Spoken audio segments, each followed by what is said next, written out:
موت کے بعد جو سزا ہوگی وہ بڑی سخت سزا ہوگی. یہ انسان تو کم سمجھ ہے، یہ تو صرف جسم کو دیکھتا ہے. چلیے جسم ہے، اس کے اوپر کوئی سانپ تو دکھائی نہیں دیتے، اور کوئی شہد تو دکھائی نہیں دیتے، اور کوئی آگ تو دکھائی. میرے بھائی، یہ جسم کو کیا دیکھ رہا، اصل معاملہ تو اس کی روح کے ساتھ ہو رہا. اور وہ روح والا نظام تو جب دنیا میں اس بدن کے اندر روح تھی تب بھی تیرے کو نہیں دکھائی دیتی تھی. تیری اپنی روح بھی دکھائی نہیں دے رہی، اور اس کی روح پر جو سانپ اور جو آگ اور جو عذاب ہو رہا ہے وہ تجھے کیسے دکھائی دے گا؟ سارا عذاب یا ساری رحمتیں روح پر ہوتی ہیں، لیکن اس کا اثر بدن پر بھی پڑتا ہے. لیکن چونکہ عالم برزخ سے اس کا تعلق ہوا، چند ڈاکٹر میرے پاس ملنے آئے. میں نے عذاب قبر کے بارے میں کہا، اور میں خوب کہتا ہوں ان چیزوں کو تاکہ یہ فکر پیدا ہو جائے، تاکہ آپ بھی دنیا میں اپنی زندگی کا پلٹا کھلائیں. ایک ڈاکٹر کہنے لگا، مولوی صاحب دل نہیں مانتا ان باتوں کو. میں نے کہا ڈاکٹر صاحب اسی لیے نہیں مانتا نا کہ دکھائی نہیں دیتا. ان کا ہاں دکھائی نہیں دیتا، ہم کیسے مانے؟ میں نے کہا کہ ڈاکٹر صاحب میں صرف ایک بات پوچھتا ہوں، جب انسان غذا کھاتا ہے تو اس کے پیٹ میں جا کر وہ غذا کیا بنتی؟ ڈاکٹر لوگ بتاتے ہیں ایک حصہ اس کا کاربوہائیڈریٹ بنتا ہے، ایک حصہ اس میں سے فیٹ بنتا ہے، ایک حصہ اس میں سے پروٹین بنتا ہے، ایک حصہ اس میں سے منرل بنتا ہے. اسی غذا کے ذریعے پیٹ میں جا کر ایک طرف شوگر شکر، ایک طرف سالٹ نمک، پوٹیشیم سوڈیشیم کیا کیا اس کے اصطلاحات ہیں ان کی، ایک طرف نمک، ایک طرف آئرن یعنی لوہا، اور ایک طرف کیلشیم یعنی چونا. یہ میں نے کہا انسان کے بدن میں بنا؟ انہوں نے کہا ہاں بنا. میں نے کہا کسی انسان کے بدن سے 2 تولہ شکر، 2 تولہ نمک، 2 تولہ چونا اور 1 سریا لوہے کا نکال کے مجھے دکھا. اب وہ ڈاکٹر ایک دوسرے کو دیکھنے لگے، اس لیے کہ کبھی ان مسٹروں کو ملاؤں سے پالا نہیں پڑا تھا. وہ آج ایسا پڑ گیا، وہ ایک دوسرے کو دیکھنے لگے اور کہنے لگے مولوی صاحب یہ تو ہم نہیں دکھا سکتے. میں نے کہا تم نہیں دکھا سکتے لیکن اس کے باوجود ہم مانتے ہیں، اس کے باوجود ہم مانتے ہیں. ہم لوگ تنگ درس نہیں ہیں تم لوگوں کی طرح. تم تو تنگ درس، تمہارا ذہن بہت تنگ ہے، دیکھیں گے مانیں گے، نہیں دیکھیں گے نہیں مانیں گے. ہم مانتے بڑے وسیع درس ہیں. اسی کا زیادہ ہونا بیماری، اسی کا کم ہونا بیماری. لیکن شکر 2 قسم کی ہے، ایک بدن کے اندر، ایک بدن کے باہر. ایسے لوہا، چونا اور نمک ایک بدن کے اندر، ایک بدن کے باہر. بدن کے باہر والا تو دکھایا جا سکتا ہے، بدن کے اندر والا نہیں دکھایا جا سکتا. ایسے میں نے کہا سانپ، آگ اور باغ یہ بھی 2 قسم پر ہیں، ایک عالم دنیا کے اندر اور ایک عالم برزخ کے اندر. ایک موت سے پہلے، ایک موت کے بعد. موت کے پہلے آگ، باغ اور سانپ یہ دکھایا جا سکتا ہے، لیکن موت کے بعد جو ہوگا وہ دکھایا نہیں جا سکتا. اور سوال یہ ہے کہ معلوم کیسے ہوگا؟ تو یہی ہم ڈاکٹر کو بھی سوال کر سکتے ہیں، تمہیں کیسے معلوم ہو؟ بغیر کسی ہماری تحقیق کے ہم ڈاکٹر کی بات کو مان لیتے ہیں. کیوں کہ ڈاکٹر جو ہے وہ جسمانی امراض کے لائن کا ماہر ہے، تو جسمانی لائن کی بات ہم ڈاکٹر کی مان لیں گے، ہماری سمجھ میں آوے کہ نہ آوے. وہ کہے گا سیکرین میں شوگر نہیں، حالانکہ چائے میٹھی بن رہی، مان لیتے بھائی شوگر نہیں. وہ کہے گا چاول میں شوگر ہے، حالانکہ چاول منہ میں ڈالنے سے منہ میٹھا نہیں ہوتا، لیکن پھر بھی ہم نے مان لیا کہ بھائی اس کے اندر شوگر ہے. تو ہماری زبان گواہی نہیں دیتی، ہماری آنکھ گواہی نہیں دیتی، لیکن ڈاکٹر صاحب ہم اتنے وسیع الظرف ہیں کہ ہم نے تمہاری مان کہ بھائی ٹھیک کہہ رہے، اور اس کے بعد جو دوا تجویز کرتے ہیں وہ بھی ہم لے لیتے ہیں. اب رہا مرنے کے بعد جو حالات انسان پر آتے ہیں وہ حالات دکھائی نہیں دیتے لیکن بتائے جاتے ہیں. اس کے جو ماہرین ہیں وہ انبیاء کرام علیہ الصلوۃ والسلام ہیں، جو اللہ کی طرف سے بھیجے جاتے ہیں اور جو آسمانی کتابوں کو لے کر آتے ہیں. انہوں نے ہمیں یہ بتایا کہ مرنے کے بعد یہ حالات آنے والے ہیں. جو مانے گا بیڑا اس کا پار ہے، اور جو نہیں مانے گا بیڑا اس کا غرق۔ ساری انسانیت اسی پر موقوف ہے۔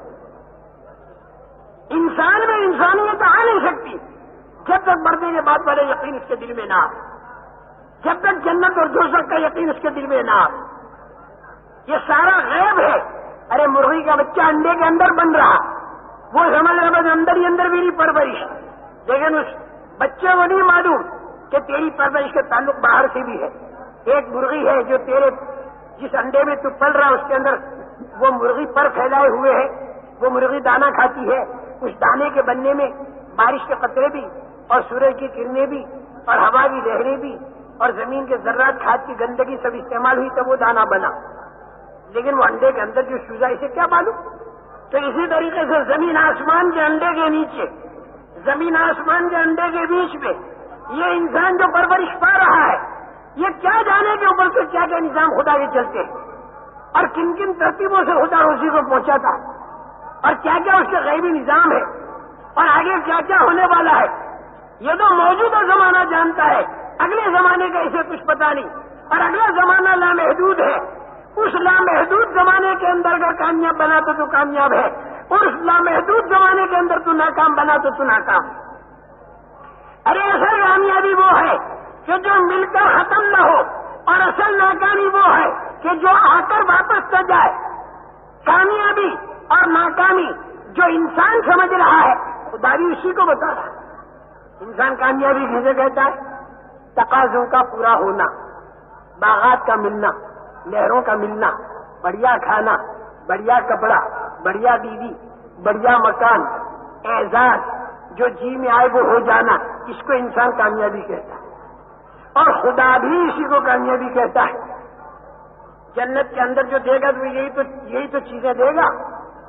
وفاکہۃ مما یتخیرون، جو ان سے پھل کو چاہے پسند کر لے تو جنت میں، ولحم طیر مما یشتہون، اور جو ان سے پرندے کا چاہے گوشت کھا لے، وحور عین کامثال اللؤلؤ المکنون، بڑی آنکھوں والی بیویاں حوریں جیسے چھپے ہوئے موتی۔ جس جنت کو اللہ ذالک الفوز المبین کہتا ہے، ذالک الفوز العظیم اور فوز الکبیر کہتا ہے، بڑی کامیابی، بھاری کامیابی، کھلی کامیابی، اس جنت پہ یہ چیزیں ہوں گی جس کو انسان بھی کامیابی قرار دیتا ہے۔ لم یطمثہن انس قبلہم ولا جان فبأی آلاء ربکما تکذبان، وہ عورتیں ایسی ہوں گی کہ ان کو کسی انسان نے نہیں چھوا ہوگا، کسی جنات نے نہیں چھوا ہوگا، اور یہ جنت بھی چھوئے گا سب سے پہلے۔ فیہن خیرات حسان فبأی آلاء ربکما تکذبان، وہ عورتیں ایسی ہوں گی جو خوبصورت بھی ہوں گی اور خوبصورت بھی ہوں گی، دونوں باتیں، اخلاق بھی اچھے ہوں گے اور چہرہ بھی اچھا ہوگا۔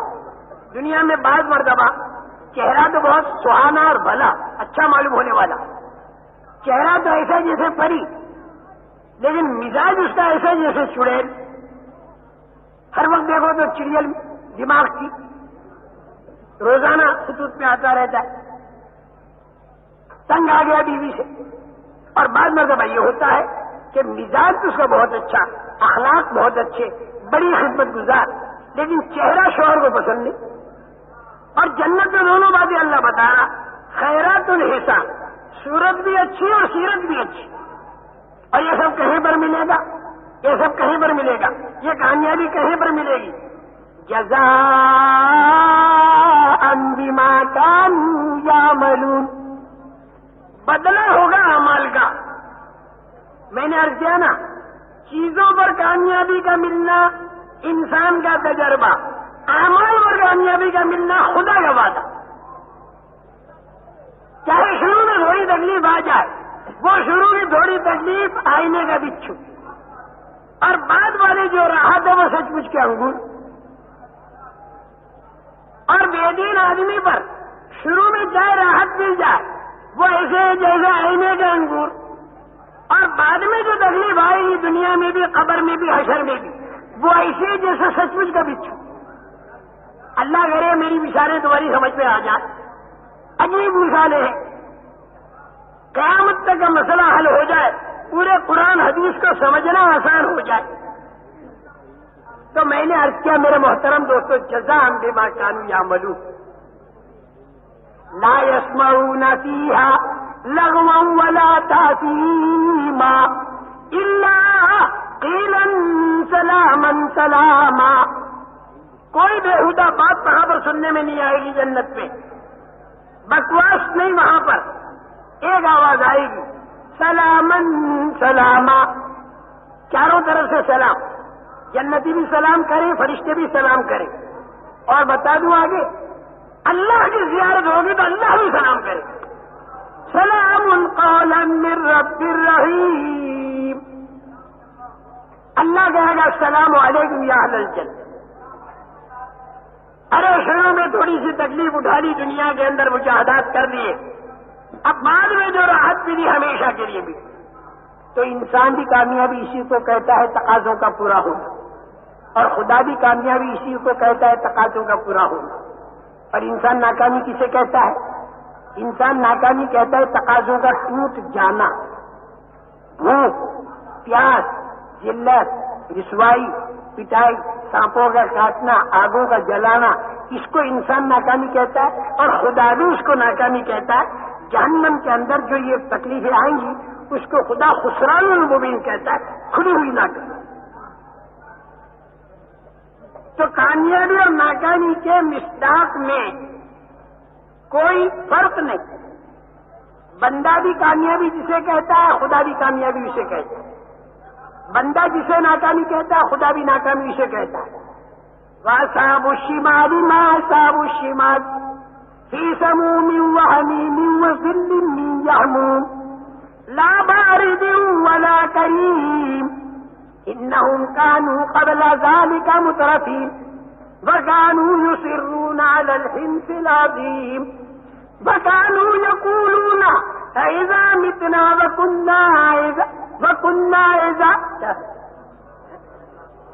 وَكُنَّا تُرَابًا وَعِظَامًا أَإِنَّا لَمَبْعُوثُونَ أَوْ آبَاؤُنَا الْأَوَّلُونَ قُلْ إِنَّ الْأَوَّلِينَ وَالْآخِرِينَ لَمَجْمُوعُونَ إِلَى مِيقَاتِ يَوْمٍ مَّعْلُومٍ۔ یہ وزار جہنم کا منظر ہے، گرم گرم ہوائیں، گرم گرم دھوئیں، گرم گرم آگیں، جہاں راحت کا نام و نشان نہیں۔ جہنم کی تکلیف خالص تکلیف ہے، راحت کا نام و نشان نہیں، اور جنت کی راحت خالص راحت ہے، تکلیف کا نام و نشان۔ جنت میں کھانا ہی کھانا ہے، اس کھانے کے ختم کرنے والی بھوک نہیں، تکلیف دینے والی بھوک نہیں، اور جہنم میں بھوک ہی بھوک ہے، اس بھوک کے دور کرنے والا کھانا نہیں، وہاں خالص بھوک، یہاں خالص کھانا۔ دنیا کے اندر ہر چیز میں ملاوٹ، ہر تکلیف میں کوئی نہ کوئی راحت ہے، اور دنیا میں ہر راحت میں کوئی نہ کوئی تکلیف ہے، اور دنیا میں اتار چڑھاؤ، پیٹ میں بھوک، برتن میں کھانا، بھوک آئی کھانا ختم کیا، کھانا آیا اس نے بھوک کو ختم کیا، ایک دوسرے کے ختم کرنے پر۔ آج جب گھر جاتے ہو تو آپ کی بھوک کو تو ختم کیا کھانے نے، اور دیکھتی کے کھانے کو ختم کیا بھوک نے، ایک دوسرے کو ختم کر۔ پیاس زوروں کی لگی، مٹکے بھرے ہوئے، پیاس کو پانی نے ختم کیا، پیاس کو پانی نے ختم کیا، اور پانی کو پیاس نے ختم کیا۔ سردی آ گئی، گرمی کو ختم کیا، گرمی آ گئی، سردی کو ختم کیا۔ رات کے اندھیرے نے دن کا اجالا ختم کیا، دن کے اجالے نے رات کا اندھیرا ختم کیا۔ تنگی آئی تو تمنگری کو ختم کیا، تمنگری آئی تو تنگی کو ختم کیا۔ تو کل من علیہا فان، ہر چیز ختم ہونے والی۔ ما عندکم ینفد وما عند اللہ باق، تیرے پاس جو ہے وہ تو ختم ہونے والا، اور اللہ کے پاس جو ہے وہ باقی رہنے والا، تو ہمیشہ باقی رہے۔ وہاں اندھیرا نہیں، جنت میں روشنی آ گئی، اس کا ختم کرنے والا اندھیرا نہیں، اور جہنم میں اندھیرا آ گیا تو اس کا ختم کرنے والی روشنی نہیں۔ تو اللہ تعالیٰ فرماتے ہیں کہ یہ جہنم میں اتنی تکلیفیں اٹھانے والے اس سے پہلے بڑے احرام میں تھے دنیا کے اندر، اب لذالے کا مترفی، اور یہ اپنی دھاندلے بنے میں ہی تھے۔ تو میں نے عرض کیا کہ کامیابی ناکامی بندے کے نزدیک، خدا کے نزدیک کوئی اختلاف نہیں۔